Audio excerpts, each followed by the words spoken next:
Morning, guys. It's been a little while since I've done any kind of a vlog for you, and I thought today would be a good opportunity because I am starving.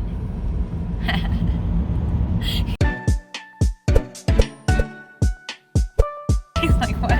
No, that's all I can think about is the fact that I'm starving. It's like afternoon, and you know that lately I've been eating earlier and earlier in the day, and I scheduled this scan that I'm going for 12:30, thinking, well, that's the normal time I would go, not thinking about the fact that I would have to fast. So this is like the first fasting day I've had in a really long time, and I'm definitely not going to be fasting very much longer than past the scan and done. But the food is all I can think about at the moment because I am hungry. So Dave and I are heading into a DEXA body. It is a DEXA scan place that I've been going to for the last couple of years. I have a whole series of videos on my DEXA scans and the information that they provided for me in my journey. The last few scans have not been super awesome. They haven't been my favorite things, but I just can't stop doing them. I just really like having those data points to look at, something other than just what I get off of chronometer and my Fitbit and my scale. And it's nice to have some other metric for which to measure my progress. So I have been on a reverse diet for about 25 weeks. I think it's been 6 months basically, and so it's time for me to go in and see if anything has changed. Ideally, obviously, I would prefer to see some lowering of body fat and raising of lean mass, since that's really what I've been focusing on is my muscle strength training this last 6 months, and also I raised my calories up really slowly, so I'm hoping there was also some fat burn going on in the early months of the reverse. And now I'm up to the place where I basically should be maintaining my weight. So that's what I'm hopeful for. According to the scale, I think I pretty much weigh the same today as I did 6 months ago when I went for the last one. So that's a good sign. And I'm curious to see if my body makeup is still the same or if things have shifted around and changed a little bit. So I hope that you guys will enjoy coming with us on our little day out to the DEXA scan store. And I'm also going to be testing my resting metabolic rate with a breathing test. I did 2 videos last time, one for the DEXA and one for the core scan.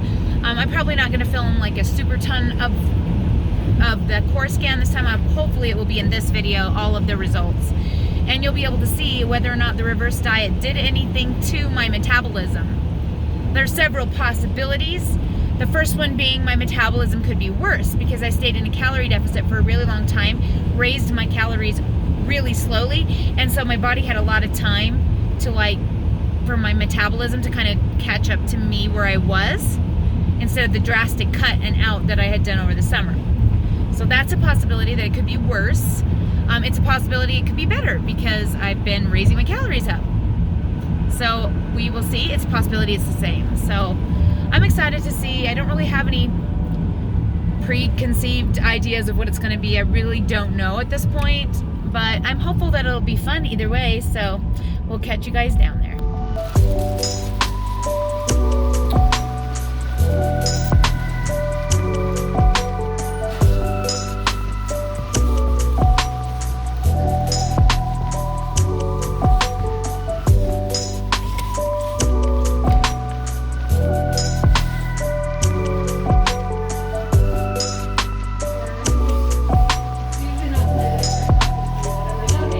Yeah.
like feeling like your mouth is so dry and like Yes. you should swallow to fix the problem, but you shouldn't swallow. You don't really need to swallow because there's no saliva. I choked myself doing that before. Oh, trying to swallow? Yeah, I just knew better. I was just like, nope, I'm not even going there. Because I told myself it was all in your head because there's no saliva to swallow. Yeah, right? 300. We are proving things right here. So they told me it was relatively high at 1627 for what I was, for my numbers from last time. Yeah. And I had just finished a really intensive cut, like 1,300 calories for 13 weeks, basically. And lost a lot of lean mass and was kind of bummed out by that, but it's to be expected when you want to do it quick like that. Yeah, and so since then, for the last 6 months, I've basically done a reverse diet. So that's my newest experiment. Okay. I made it about 6-7 weeks before I got tired of raising, because I was doing keto and I got tired of raising just protein and fats. So I started doing the carbs too, just to have another macro to play with. Yeah. And so now I'm more low carb. I'm about 150 total carbs a day. Okay, nice. And trying to keep my protein between 35 and 40%, and then split the other two in half. Okay. So it's like 30-30.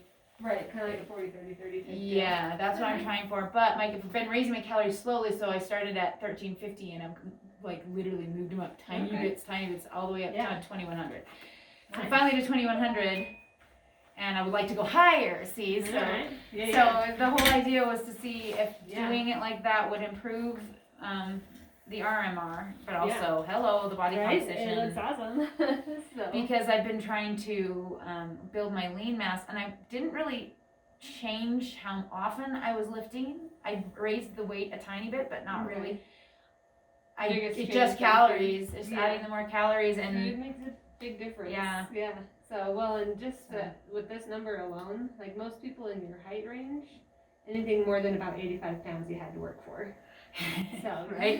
But then, I was super sad with that one. I was like, oh, my poor muscles. Yeah, well, you brought it up nicely. Brought it back up, so. Yeah, very nicely.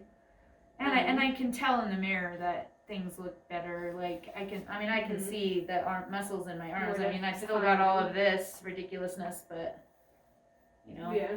So like my total loss is 207 pounds from my start weight. Congratulations. That's awesome. So, I'm just happy with whatever I've got, honestly. Right. Yeah, no, that's way off. Alrighty, guys, we are home from the DEXA scan. I just ate some food. Oh man, I really like food now. Okay, I've always really liked food.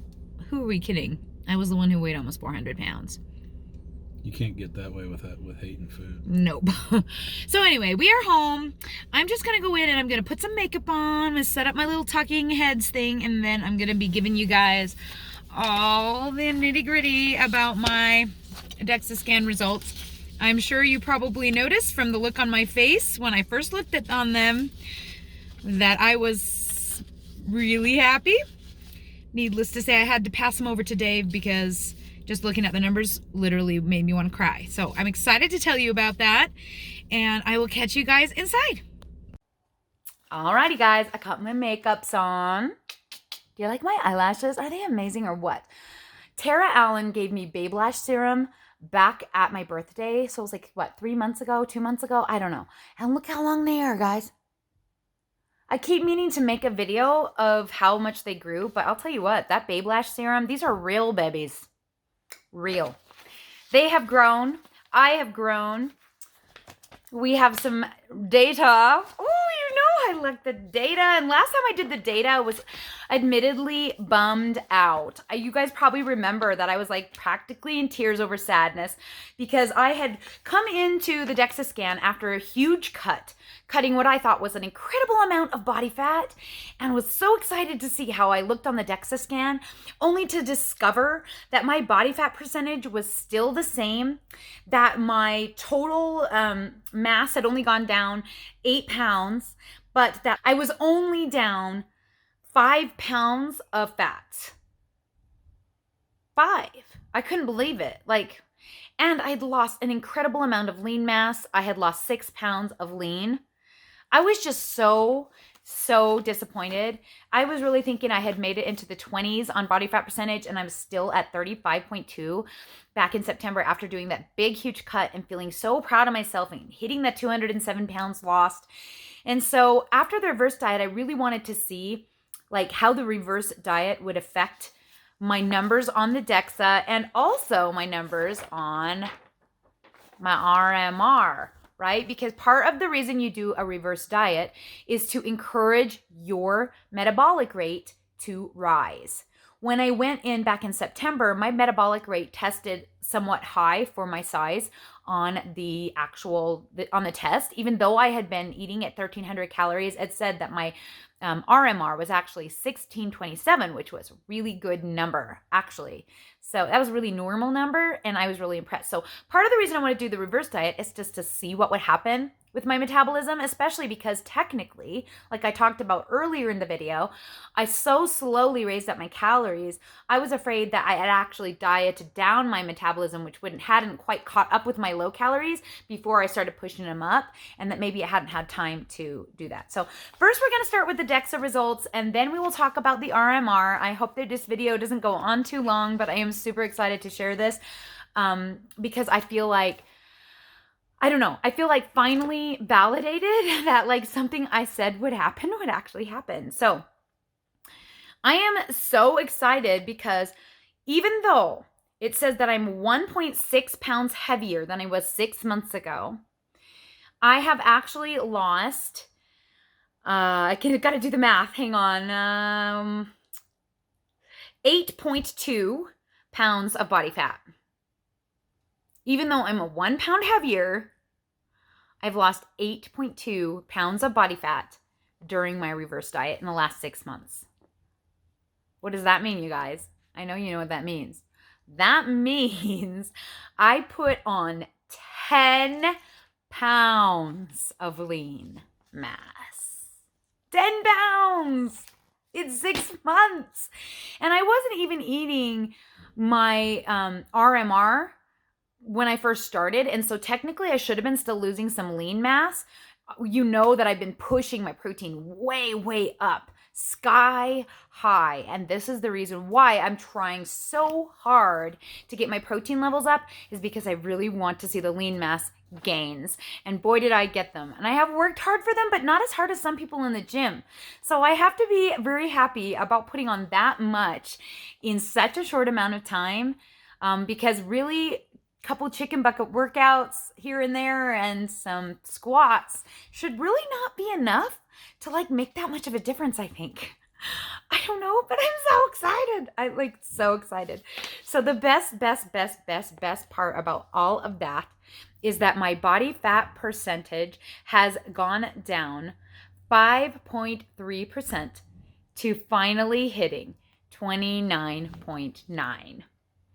I remember the very first DEXA scan that I got, I was 32.8% body fat, and I thought, if I get to 27% body fat, that's my ideal. And people figured it out that it was be like when I hit 163 pounds would be when I would hit 27% body fat. But I have gone through nothing but struggle. I went down to 31.1. I was thinking, man, I'm doing really well. And then I was, boom, up to 35.7 and then 35.2. Even 35.2 after I did the cut, because I lost so much lean mass eating 1,300 calories. Even though I focused on protein, I still lost a lot. In fact, 6 pounds of lean mass in a period of 6 months or so. Actually, is probably more like 8 months, but that part of it wasn't cutting, obviously. So yeah, here's my number, guys. 29.9. It's in the twos. It's in the twos. Now, if anything tempted me to do some cutting, that number right there, that would be one to help me be motivated to do a cut. But I'm not quite ready yet because I'm so excited about these results. I don't think I'm quite ready for that. So they're basically saying that healthy range, it says healthy range for body fat here. I'm finally in healthy range. So healthy range is 14 to 31% for women. So I'm definitely in that range now, and that's awesome. I actually lost a lot of visceral fat. I didn't think I had that much visceral fat to lose, but I actually lost 0.83 of a pound, almost a full pound of visceral fat. You can see these are my lines from the last 3 DEXA scans. So I had gained some, and then this was on the cut that I gained visceral fat, guys. That is scary. That scared me. But whoosh, it came right back off. I'm so happy about that. It lists all the different places in the body of where you can like lose. It tells you like how much muscle balance you have on either side, whether or not you're really balanced out. I mean, there's lots of information in here. I haven't really looked at this, so I guess. Okay, so right arm, left arm. Right arm 33.8 and left arm 33.3. I've been really trying to work on my left arm strength to try and balance those out a little better, and I think I've done a good job. 9.7 pounds total mass on my right arm and 8.6 on my left. Fat mass on my right arm is 3.3 and left is 2.9. So I'm actually skinnier on my left, which is funny. Lean mass on my right is 6 pounds and on my left is 5.3. I'm not sure how that compares to the last time because it doesn't say. I will have to look and see that for myself later. But my right leg, which is ironically, my right leg is longer than my left leg, but it has less body fat percentage, 34.8 body fat percentage, left leg 35, which is basically the same. My right leg is 30.6 pounds total, and my left is 31, which is funny because my left is the shorter one. Oh, and you'll have to forgive the vacuum because Dave's working on fixing my dryer right now, and that's very important to me. So if you hear noise of him working, that's part of life in a big family, and I need my dryer fixed, let's just say. Okay, and anyway, fat mass on my right leg is 10.6 and on my left is 10.8. So honestly, it's more the lean mass that's different on my right and left legs, it looks like. Nope, my left leg actually has bigger lean mass. Weird. And my left leg is shorter. How strange is that? I think it's because I stand on my left leg instead of my right one because it's the short one. But on my lean mass on my right leg is 18.7 and my left is 19, which is frankly fairly balanced considering one of them is a full inch longer than the other. Weird, right? As you can see, my last three scans, it really hasn't changed much on my trending line, which, you know, is okay. And then here is my fat tissue, how it went. So it was down and went up. How did it go up on my cut? Like, it's just depressing, but up and then down. Weird, right? So sometimes cutting isn't all that it's cracked up to be, guys. That's why I'm starting to think that maybe it wasn't worth it as much as I thought it was, but I don't know. If I do it again, I won't do it for as long a time, I think. I think I will do it a lot less time. I lost body fat on every single part of my body. These are the different areas. So this is the trunk, which is like the breast and under bust area. The android, which is the belly across the abs. The gynoid, which is the butt and hips. And I lost about the same amount of body fat percentage from every single area. So in my trunk, I went from 30% to 24.9. In my android, which is the abs area, I went from 25.7 to 20.2. And in my gynoid with the hips, I went from 41.1 to 35.9. Trying to see how much fat I lost on each one.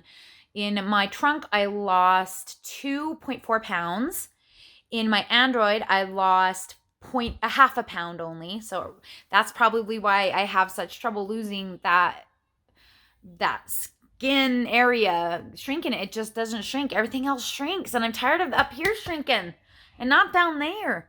But luckily, I did lose 1.2 pounds in my hips and thighs, or my hips and buttocks. So I'd like to see that different. I don't want to lose so much up here. Why am I losing so much up here? That's part of the reason I prefer to just have surgery and be done. Because if I could get surgery to remove all the loose skin, I could keep my lovely fatties where I like them, in my buttocks, in my boobs, and not lose anymore. I don't want to lose anymore in that area. I just want right in the front. And actually in the front. Just right in the front. That's it. My arms actually did really great. I was really surprised that my arm body fat percentage went down from 41.8 to 35.2%. actually lost 2.1 pounds of body fat in my arms. Which means the reason my measurements in my arms have not gone down is because my muscle has filled up that space. I guess the skin just hanging down there combined with a little bit of muscle I've gained is just enough to keep it the same inches around. I don't know. All right, so there's all the data, guys. Reverse dieting for the win. Raising those calories up for the win. Helped me to build lean mass, reduce fat, the amount of fat that I'm putting on in a diet break, and get my calories up there so that my metabolism can have a break. So what happened with the metabolism? Well, obviously, if I put on that much lean mass and lost fat mass, I am going to be burning more calories at rest. That's just how it works. It's part of why I do it the way I do it. And so I was really expecting it to go up a little bit, but I also worried, like I talked about earlier, that because it's taken so long to get up there, that I would have like dieted down my metabolism and it hadn't quite recovered. That's kind of where I was at in my head. But to my surprise, after my breathing test, the KORR test, which basically you breathe into a tube for 10 whole minutes. It's literally torture. It's not fun. It's really not fun, but it's worth it when you find out that your resting metabolic rate has gone up from 1627 to 1800 calories. 1800 calories if I do nothing, literally nothing at all, right? So regular lifestyle activity gives you like 500 more calories on top of that. So that's like a 2,300 calories for a normal day and like 2,565 it says here for an exercise day. So apparently 2,100 is not my maintenance. I need not be stressed out about fat gain at this point. There's really not any way I could be because technically, according to this, still in a deficit, at least somewhat. A couple calories. So I'm not super worried about pushing my calories up, but as you guys know, if you saw my last update that I decided because it was February 20th and my calories were going to be 2220 on the weekends and 2020 on the weekdays, I just couldn't resist all the 20s and I just had to go for one more week at 2100. But there's a very good chance that I will be pushing my calories up again next week due to all of this awesome information that I'm so glad that I did this. Also, I have a new product on its way here that I am partnering with a new company that supposedly checks this via a little breathing thing. I mean, they are not cheap, guys. Let's just say they're like almost $300 for this thing. So don't get so excited because probably most of you will be like, I'm not going to buy that, but I'm warning you in advance. That is on its way here. It's part of the reason I did this test. I was hoping it would be here by the time to compare to this test, but I'm going to do the little thing when it comes and see if it compares to this, see if it's accurate. And maybe it will be, and then maybe you'll want to buy one, and then you won't have to go find a place that does a test like this. You can just do it at home whenever you want to. It would be worth the money for that because these tests cost me about $50 every time I go. It's like $127 for the combo DEXA and core scan at DEXA Body in Murray. If you're local, you can see their address there and information. They're awesome. They're super great. Though they always argue with me about keto. Today they didn't argue. Today they couldn't argue. They were like, girl, what are you doing? And I'm like, I don't want to admit it to you, but I'm eating carbs. And they were like, they didn't say anything, but I could just see the look on their faces like, we told you, girl. So it was rough, but it made me very, very happy because that's just literally proof that it's not carbs that make you fat. It's overeating that makes you fat and not paying attention and saying screw it and eating whatever you want all the time and not really paying attention to making sure that you get enough protein for your lean mass and that you're being more conscious, not just mindlessly eating. I don't think there was ever anything wrong with my metabolism. I don't think there was ever anything wrong with my insulin resistance, whatever, my body's ability to handle insulin. I think I just ate too much, and that's why I got fat. And now that I understand that about myself, I have lots of tips and tricks on how I can stop myself from stress eating and stop myself from boredom eating and all of that. I've actually made a video about that I will hopefully remember to link for you guys either here in the cards or down below on how I ended my stress eating for good. And I hope you will check that video out, because out of all of the videos on my channel, that video on how I cured my stress eating is the most important video that I've ever made. So you definitely need to watch it if you haven't already, or even if you have already, you should watch it again and make sure that you've solidified the plan on how you're going to cure your stress eating, because that's where the success will really, really happen. So there you go, guys. My whole big update on my DEXA scan. Gosh dang it, I'm happy about this one. It's been hard going to the last few of them and being disappointed. So it's nice to go in and actually have some good data to report for once. I'm really, really, really stoked about how well the reverse diet worked. Thank you, Colin DeWay, for your guidance, for your channel, for your awesome videos. If you guys have not subscribed to Colin's channel, his name is Colin DeWay, DEWAAY, and he is phenomenal teacher about how to properly do a reverse diet, and he's so down to earth and awesome. He really makes you feel like you can do it, and he just his videos, but him in the comments and stuff, he's been so supportive of me and really helped me stay motivated and strong with this reverse diet, especially because it's all new to me and I don't really know anything about it. It's not very much talked about, and a lot of people are now coming to me for help with the reverse diet, and I literally know nothing except my own experience. So if you really do want help with reversing, definitely go check out Colin DeWay, because he is the genius behind my success, and I'm super happy to support his channel, and he needs so many more subscribers. So get on over there right now and go subscribe to his channel. Alrighty, guys, if you made it this far, I'm really grateful to you, and I appreciate your support and everything. Don't forget to check out all the links in the About section. I have so much goodness down there. I've got Amazon affiliate links, and I've got my Amazon wish list if you want to buy me a present, and I've got all the ways you can donate and support the channel if you so desire. You do not have to, but if you would like to, it is all available in the About section. A lot of people ask me about GoFundMe for my skin surgery. I am not going to be putting together a GoFundMe. I feel like that's for emergent situations, and this is not an emergency. Every little bit does help. I need to save up about $12,000 to make this happen. So if you want to send a donation, my PayPal is in the About section below. It's ketochaos@gmail.com if you don't want to look. And I'm always grateful. And if you want to just say this is for your surgery, I will definitely make sure to set it aside for that. I have a savings going on for that, and we're working toward that. Dave and I are working toward that happening hopefully in July. I hope so. I'm so excited. All right. Well, anyway, that is all I have for you guys today, and I hope you enjoyed this video. We'll talk to you all again soon.